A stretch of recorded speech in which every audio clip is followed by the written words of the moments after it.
व्याप्तं येन चराचरम् तत्पदं दर्शितं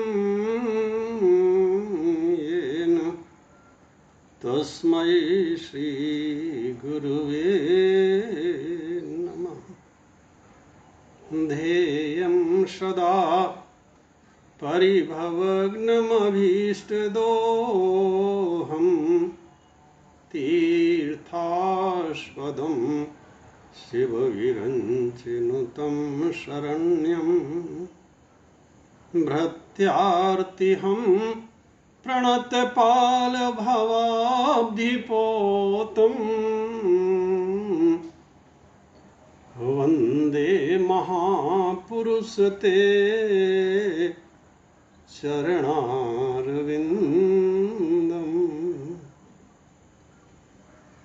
त्यक्त्वा सुदुस्त्यज सुरेप्सितराज्यलक्ष्मीं धर्मिष्ठ आर्यवचसा यदगादरण्यं मायामृगं दयितयेप्सितमन्वधावत् वन्दे महापुरुषते चरणारविन्दम्। अतुलितबलधामं हेमशैलाभदेहं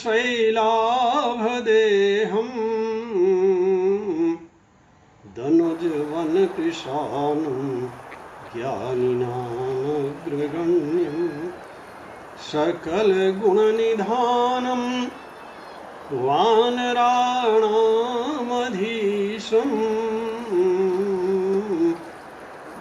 रघुपति प्रियभक्तं वातजातं नमामि। प्रेम से बोलिए भक्तवत्सल भगवान की, वृंदावन बिहारी लाल की।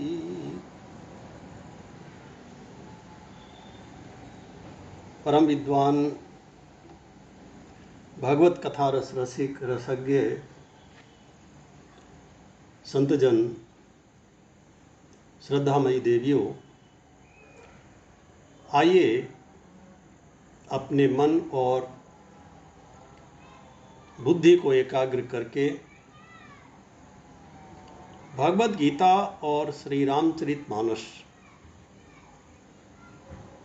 में जो साम्य है, इनकी जो विलक्षणता है, इनका जो वैशिष्ट्य है, उस पर यथामति यथा बुद्धि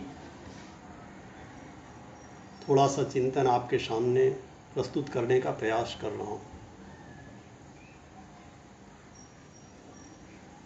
भगवत गीता भारतीय संस्कृति की एक महान धरोहर है। चैतन्य महाप्रभु कहते हैं कि गंगा, गीता, गाय, गायत्री और गोविंद, ये 5 ऐसे गकार हैं, ये 5 ऐसे आधार हैं जिनका आश्रय लेकर के मनुष्य सहज ही अपने इस जीवन के परम लक्ष्य को प्राप्त कर सकता है। भगवत गीता के बारे में तो ये भी कहा गया कि गीता सुगीता कर्तव्या किमन्यैः शास्त्र विस्तरैः। अगर गीता को ठीक से पढ़ लिया गया है तो फिर अन्य शास्त्रों के विस्तार में जाने की कोई आवश्यकता नहीं है, क्योंकि गीता योगेश्वर भगवान के श्री कृष्ण के मुख से निकली हुई वाणी है। सो गीता का वैशिष्ट्य यह है कि गीता में सिद्धांत के रूप में ऐसे जीवन सूत्रों का प्रयोग किया गया है जिन पर अगर हम ध्यान देते हैं तो हमारे जीवन को एक नई दिशा मिलती है। गीता योग शास्त्र है। योग शब्द के अनेक अर्थ हैं। योग शास्त्र में योग शब्द का अर्थ दिया गया योगः समाधि, योग शास्त्र कहता है कि योग शब्द का अर्थ है समाधि, और समाधि का अर्थ होता है सम्यक रूपेण आधीयते मनः अस्मिन्, जब हमारा मन पूरी तरह से किसी एक विषय में लग जाए। यहां एक बात और स्पष्ट कर देनी चाहिए कि हमारे मन की चंचलता ही जीवन का दुख है, और मन का समाहित होना या मन का समाधिस्थ हो जाना, मन का पूरी तरह से एक विषय के प्रति एकाग्र हो जाना, यह जीवन का सबसे बड़ा सुख है। क्योंकि यह तब तक नहीं होता जब तक हमारे जीवन में सतोगुण की वृद्धि नहीं होती, हमारा जीवन सात्विक नहीं होता। सो योग शब्द का योग शास्त्र की दृष्टि से अर्थ है समाधि। भक्ति शास्त्र कहता है कि योग शब्द का अर्थ है भक्त का भगवान से जुड़ जाना। भक्त का मन और उसकी बुद्धि पूरी तरह से अपने इष्ट के साथ एकाग्र हो जाए, एकाकार हो जाए, एक रूप हो जाए, तो हमारा योग सिद्ध हुआ। ज्ञान कहता है योग शब्द का अर्थ है मिथ्या को छोड़ करके सत्य के साथ बंध जाना। यह बड़ा विलक्षण अर्थ है। हमारे जीवन में हमारे सामने दोनों प्रकार के अर्थ होते हैं, सत्य भी होता है और असत्य भी होता है। हमारा दुर्भाग्य यह है कि हम यावत जीवन असत्य के साथ जुड़े रहते हैं और दुखी होते रहते हैं। इसीलिए यह जो शब्द है सत्संग, सत्संग शब्द का अर्थ भी यही है कि सत्य के साथ हमारी मनोवृत्ति सदा सदा के लिए जुड़ जाए। संसार में दोनों हैं, सत्य भी है और असत भी है। पूरा का पूरा संसार असत है, और इस असत संसार को ही हमने सत्य मान लिया है। इसलिए हम असत संसार से जुड़ करके दुख भोगते रहते हैं। सो ज्ञान की दृष्टि से योग शब्द का अर्थ होता है असत को छोड़ करके सत के साथ जुड़ जाना, और यही सत्संग का अर्थ है। अगर हम भगवान की कथा के माध्यम से, भगवत गीता के माध्यम से, श्री रामचरितमानस के माध्यम से और श्रीमद् भागवत के माध्यम से भी संसार की ही चर्चा करते रहे, तो फिर समझिए कि कथा का हमने वास्तविक फल प्राप्त किया ही नहीं। क्योंकि भगवान शंकराचार्य ने एक स्तोत्र लिखा है जिसका नाम है चरपट पंजरिका स्तोत्र।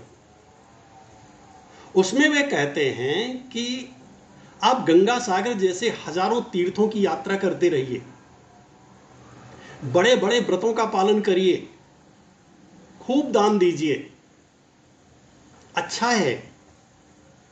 लेकिन अगर जीवन में ज्ञान नहीं आया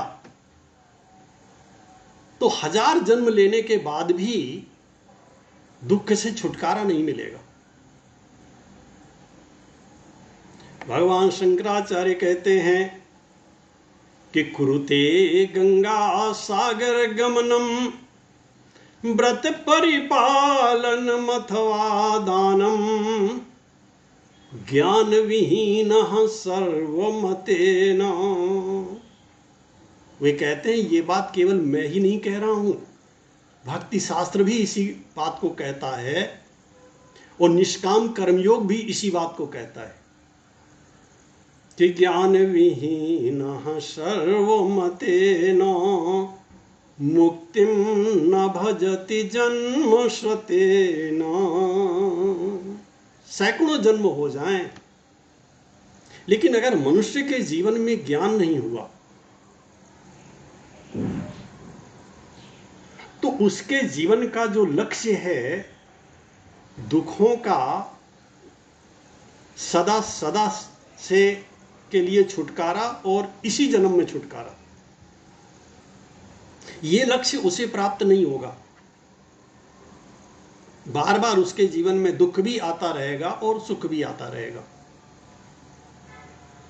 हमारे पास हमारा बड़ा सौभाग्य है कि हमारे पास श्रीमद् भगवद गीता जैसा ज्ञान का ग्रंथ है। कभी कभी गीता को पढ़ते समय मुझे ऐसा लगता है कि अगर गीता का एक भी सिद्धांत हमारे जीवन में आ जाए,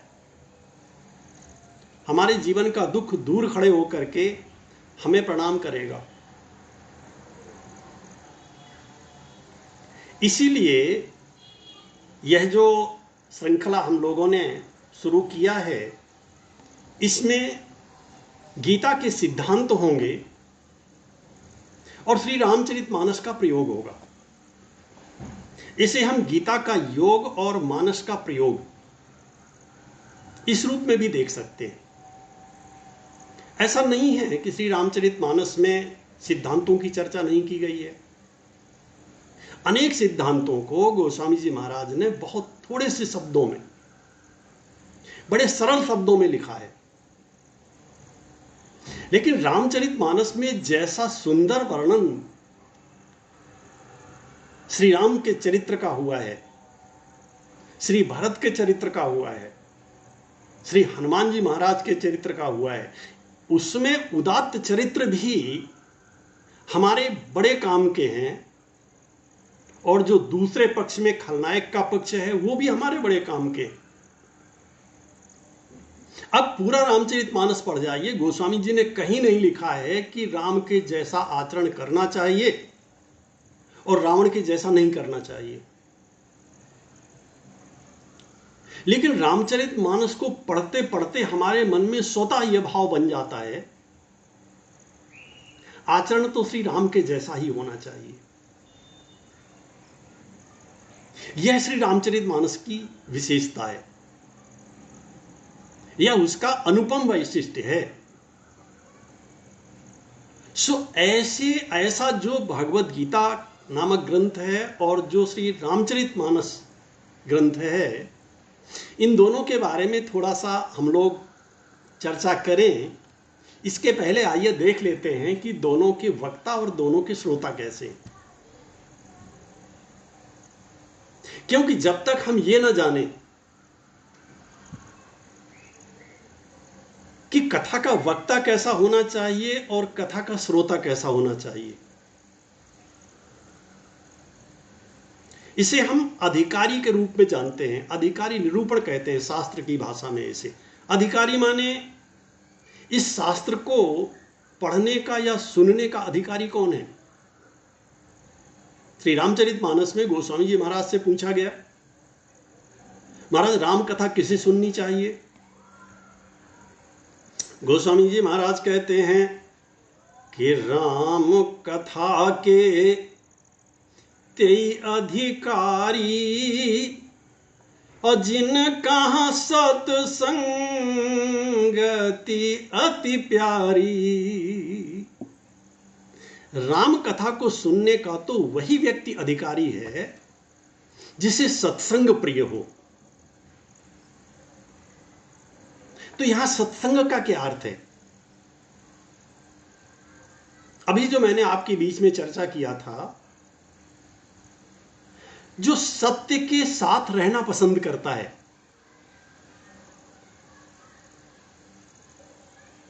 जो असत्य को छोड़ देना चाहता है। देखो बहुत स्पष्ट है, सत्य वह है जो पहले जैसा था, आज भी वैसा ही है और आगे भी वैसा ही रहेगा। बहुत ध्यान से सुनिएगा, क्योंकि सत्य का वह अर्थ यहां बिल्कुल नहीं है जो हम लोग जानते हैं। हम लोग तो यही जानते हैं कि जैसा देखा गया है, जैसा सुना गया है या जैसा हमने अनुभव किया है, उसे वाणी के द्वारा बोल दिया जाए, बस सत्य हो गया। यह सत्य नहीं है। यदि आप सत्य की इस परिभाषा को लेकर के चलेंगे तो भगवान श्री कृष्ण स्वयं इस परिभाषा में फेल हो जाएंगे। इसलिए सत्य की परिभाषा यह है, जो पहले जैसा था आज भी वैसा ही है, आगे भी वैसा ही रहेगा, उसके साथ रहना। वो कौन है? उसका अन्वेषण करना, उसकी खोज करना, और जब वो मिल जाए तो बुद्धि से उसी को लक्ष्य बना लेना, उसी का दर्शन करना और उसी के अनुसार व्यवहार करना। सो भगवत गीता में लिखा है, एक बड़ा विलक्षण श्लोक है, जिसे प्रथम दृष्टया अगर कोई साधारण रूप से देखेगा तो उसे बड़ा विचित्र लगेगा। यह भी कोई बात हुई, क्योंकि वहां भगवान श्री कृष्ण कहते हैं, विद्या विनय संपन्ने ब्राह्मणे गविहस्तिनी सुनिचैव स्वपाके च पंडिता समदर्शिना। यहां उन्होंने एक दूसरा शब्द दिया, वो शब्द है पंडित। पंडित शब्द का क्या अर्थ है? पंडित शब्द का अर्थ है पंडा आत्मविषया बुद्धि येषाम ते पंडिता। पंडित वे हैं जिन्होंने आत्मा को लक्ष्य करके व्यवहार करना शुरू कर दिया है, जो वस्त्रों को नहीं देखते, शरीर को भी नहीं देखते, जो यह भी नहीं देखते कि यह मनुष्य है या पशु है। प्रत्येक प्राणी के अंदर बैठा हुआ जो आत्म तत्व है, जो चेतन तत्व है, जिसकी तीन विशेषताएं हैं, जो सत है, जो है, क्योंकि उसे छोड़ करके और कुछ भी नहीं है, जो चेतन है और जो आनंद रूप है। जो अर्थ पंडित शब्द का है वही अर्थ सत्संग का भी है। पंडित कौन है? बोले विद्या विनय संपन्ने ब्राह्मणे गविहस्तिनी। विद्या और विनम्रता से संपन्न ब्राह्मण में, अब थोड़ा ध्यान से सुनिएगा, गाय में, हाथी में, चांडाल में विद्या विनय संपन्ने ब्राह्मणे गविहस्तिनी स्वनिचैव स्वपाके चाह। कुत्ते में और चांडाल में जो भेद नहीं करता,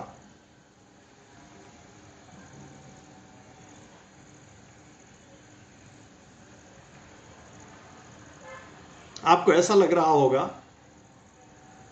कि हम क्या सुन रहे हैं और हमारा व्यवहार कहां है।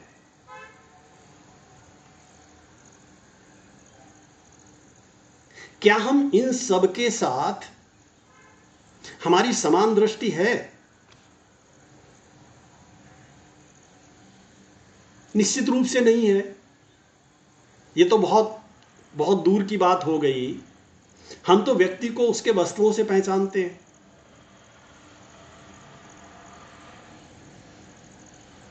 कई बार ऐसा हुआ, जब मैं किसी कार्यक्रम में गया और जो कपड़े मैं महाविद्यालय जाने में पहनता हूं वही वस्त्र पहन करके मैं चला गया। एक बार एक यज्ञ में ऐसे मैं पहुंच गया तो वहां पर जो उस समिति के लोग थे वो मुझे एकांत में ले गए। मैंने कहा क्या हुआ? बोले सबसे पहले ये अपने कपड़े बदलो। मैंने उनसे कहा मैं तो इन्हीं कपड़ों में जाता हूं कॉलेज। उन्होंने कहा ठीक है, होगा, लेकिन बदलो इन्हें पहले। बहुत पुरानी बात आपसे बता रहा हूं। खैर, मैंने अपने जो अटैची में थे वो कपड़े पहन लिए। बाद में मैंने उनसे पूछा ऐसा क्यों? उन्होंने कहा वो कोई मानने को तैयार नहीं होगा कि आप राम कथा सुनाने के लिए आए। इसका अर्थ क्या हुआ? इसका अर्थ ये हुआ कि हमने अब यह मान लिया है कि अगर इस प्रकार के वस्त्र व्यक्ति पहने हुए है तो ठीक है, और कदाचित उसने उस तरह के वस्त्र नहीं पहने हैं तो वो ठीक नहीं है। माने हमारी दृष्टि जो है वो व्यक्ति के शरीर पर भी नहीं है, गुण तो बहुत बाद में आते हैं। हमारी दृष्टि व्यक्ति के वस्त्रों पर है, जबकि गोस्वामी जी महाराज कहते हैं कि कियहु कुवेश साधु सन्मानु जिमि जग जाम्बवंत हनुमानु। हनुमान जी महाराज हमारे आदर्श हैं, उन्हें हम प्रणाम करते हैं, उनका वंदन करते हैं और उनका पूजन करते हैं। और वो जाति से क्या है?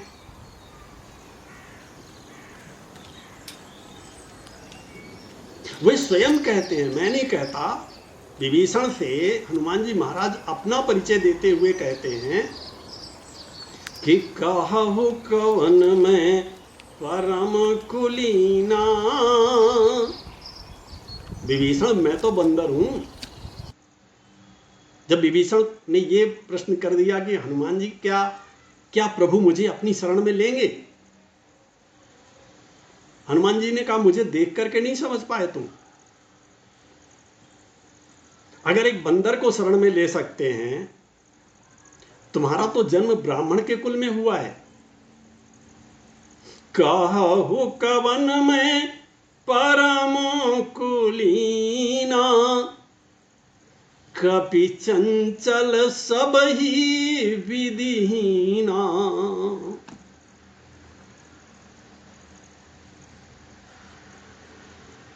यथार्थ यह है कि हमारी बुद्धि संसार में घुसी हुई है और हमारा व्यवहार देखा देखी का है। संसार के लोग जैसा व्यवहार करते हैं हम भी वैसा ही व्यवहार करते हैं, और जब तक हमारी बुद्धि संसार से चिपकी रहेगी तब तक ही व्यवहार होता रहेगा। क्योंकि हमें लगता है कि अगर हमने इससे भिन्न आचरण किया तो लोग क्या कहेंगे। अच्छा, भोलेनाथ भगवान शंकर अगर ऐसा ही सोचते तो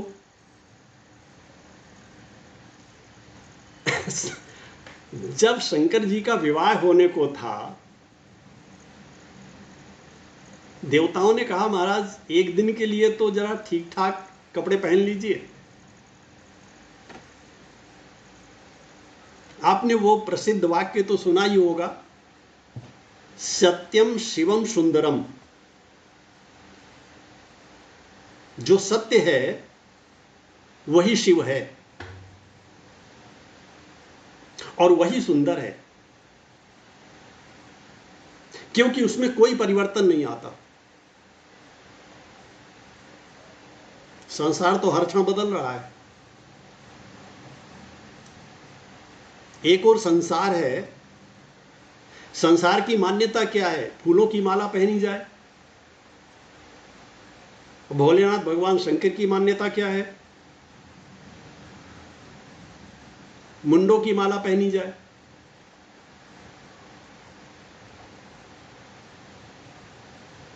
सुनकर के विचित्र नहीं लगता? देख करके भगवान शिव का ये स्वरूप देख करके कुछ विचित्र नहीं लगता कि ऐसा क्यों?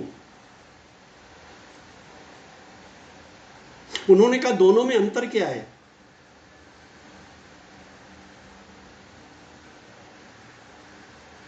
अभी अभी जो परिभाषा आपके सामने रखी गई, विद्या विनय संपन्ने ब्राह्मणे गविहस्तिनी सुनिचैव स्वपाके च पंडिता समदर्थिना।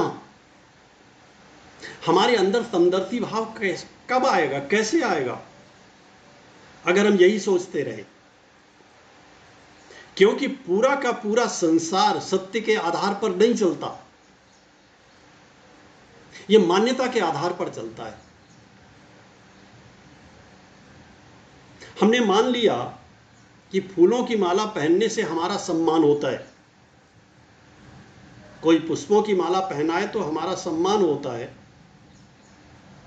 और दूसरे तरह की माला पहनाए तो हमारा अपमान होता है। मान्यता ही तो है। संसार की मान्यताएं संसार के व्यवहार के लिए तो ठीक हैं। ध्यान से सुनिएगा जरा, नहीं तो गड़बड़ हो जाएगा। संसार में रहना है तो संसार की मान्यताओं को स्वीकार करना पड़ेगा, लेकिन ये मान्यताएं सत्य नहीं हैं, क्योंकि ये हमें अंदर से बांध लेती हैं। जैसे अनुशासन बहुत अच्छी बात है, लेकिन हमारे एक मित्र हैं जो बहुत अधिक अनुशासित हैं।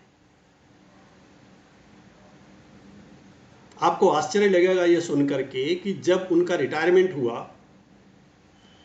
उन्होंने अपने वक्तव्य में बोला था कि मुझे याद नहीं है कि मैं कभी एक दिन भी महाविद्यालय विलंब से आया हूं।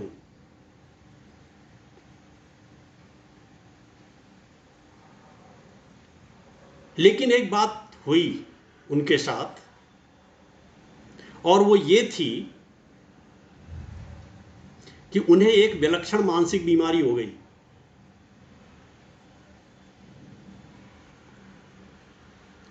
अब वो बंद कमरे के अंदर नहीं रह सकते, कमरे के अंदर सो नहीं सकते। कमरे के बाहर खुले छत पर या खुले स्थान पर जहां से आसमान दिखाई देता हो, बस वहीं सो सकते हैं। इसका कारण क्या है?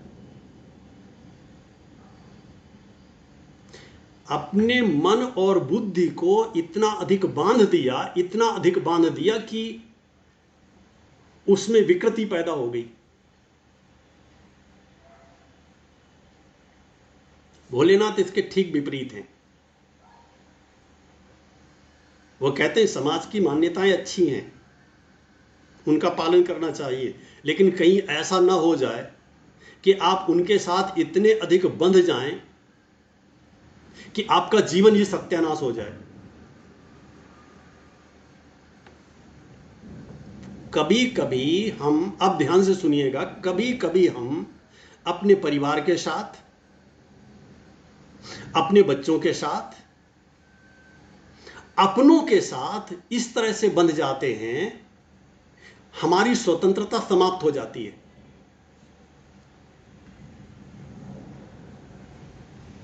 यह बात भारतीय समाज में पुरुषों के साथ कम होती है, महिलाओं के साथ ज्यादा होती है।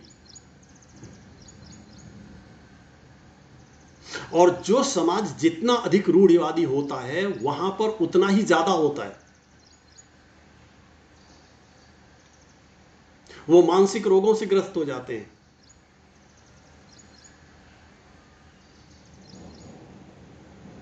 जबकि जन्म से ही ये जीव क्या पसंद करता है, हम आप क्या पसंद करते हैं। मैंने बहुत पहले किसी विदेशी विद्वान का एक वक्तव्य सुना था। उसकी एक पंक्ति थी जिसमें उसने कहा था कि अगर आप किसी से बहुत अधिक प्रेम करते हैं तो उसे स्वतंत्र छोड़ दीजिए, क्योंकि बिना स्वतंत्रता दिए वो सुखी नहीं हो सकता।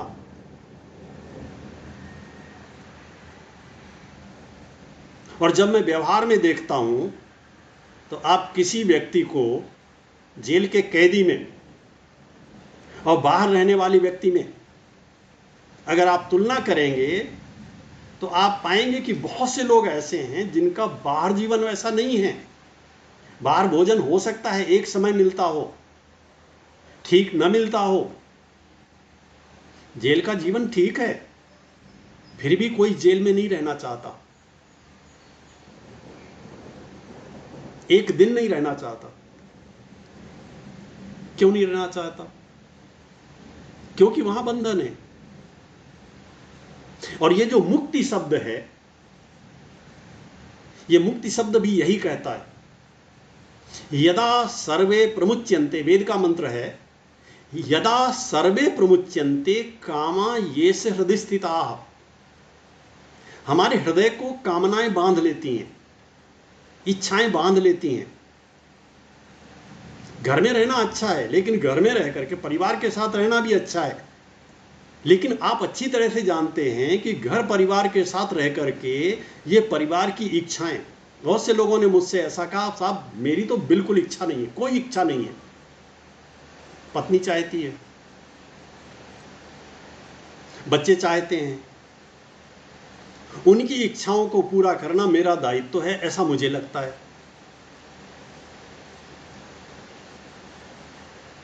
इसलिए मैं बंधा हुआ हूं।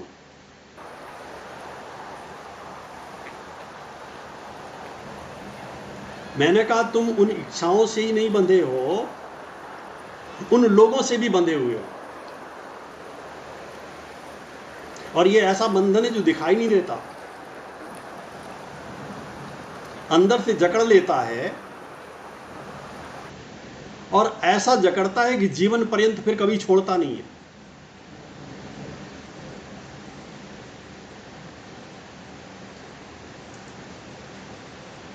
इसीलिए शास्त्र कहता है, भगवत गीता कहता है, श्री रामचरितमानस कहता है, सत्य के साथ रहिए।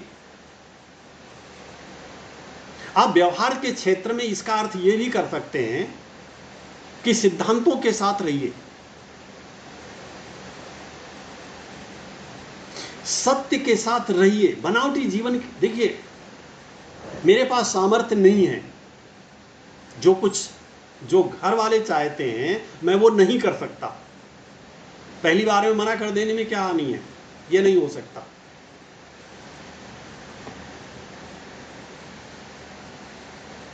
आप कर सकते हैं, करिए, मुझे कोई हानि नहीं है, मैं नहीं कर सकता।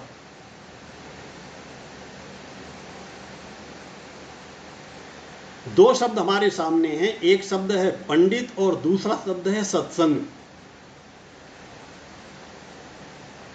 दोनों का एक ही अर्थ है। सत्संग के माध्यम से मुझे ऐसा लगता है, जब मैं दोनों शब्दों को देखता हूं तो मुझे लगता है सत्संग शब्द के माध्यम से या सत्संग अर्थ के माध्यम से हम पंडित शब्द के लक्ष्य को प्राप्त कर सकेंगे। हमें अपनी बुद्धि में कुछ सिद्धांत स्थापित करने हैं।